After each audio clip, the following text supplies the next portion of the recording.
Qu'attendez-vous de votre supérieur hiérarchique pour réussir dans ce poste? Cette question permet au recruteur de comprendre vos attentes par rapport à la relation avec votre supérieur hiérarchique, avec votre manager direct ou indirect.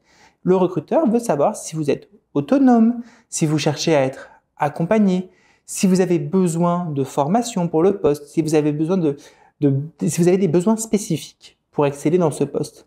Ça permet également d'évaluer, surtout même je dirais, si vos attentes sont réalistes et alignées avec la culture de l'entreprise. Votre réponse doit mettre en avant votre capacité à travailler à la fois de manière collaborative, tout en étant indépendant et proactif. Alors, évitez de paraître trop dépendant.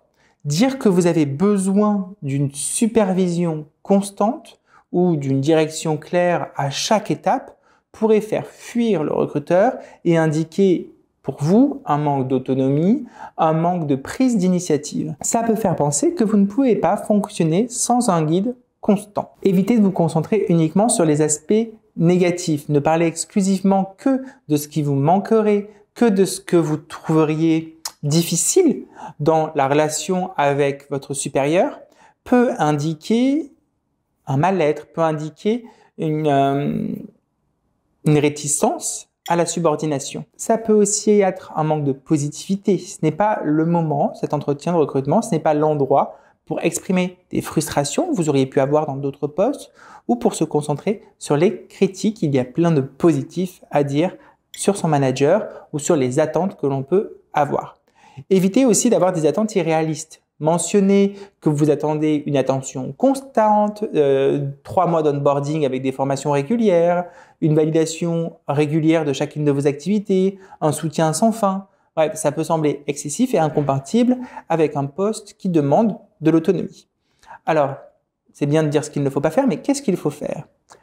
Je propose de mettre d'abord en avant les attentes réalistes et constructives.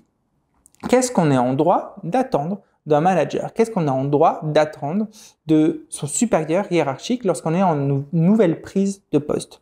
On peut aimer travailler en collaboration avec son supérieur. Par exemple, vous pouvez mentionner le besoin d'une communication claire, de feedback constructif, pas forcément quotidien, mais de feedback et une réunion peut-être hebdomadaire ou mensuelle, un point ponctuel pour clarifier des étapes qui ont pu paraître complexes et voir comment les améliorer. Vous pouvez aussi exprimer, et c'est une bonne chose, exprimer votre désir de développement. Mentionnez que vous attendez de votre supérieur un accompagnement pour progresser professionnellement, comme des opportunités vraiment de formation, comme des retours réguliers comme je parlais précédemment. Vous pouvez parler de conseils que vous donnerez votre responsable, de conseils informels sur la gestion de telle ou telle situation. Un manager, c'est aussi une source riche de conseils pour vous développer professionnellement. Vous pouvez dire aussi, c'est important je pense de le souligner, si vous l'êtes, que vous êtes autonome et proactif. Tout en mentionnant que vous avez besoin de validation parfois, montrez que vous êtes capable de travailler de manière autonome. Vous pouvez aussi évoquer votre flexibilité et votre capacité à prendre des initiatives. Sans pour autant, attention je dis initiative, sans pour autant compromettre la culture d'entreprise et avec validation préalable ou avec conseil en tout cas de son manager là-dessus.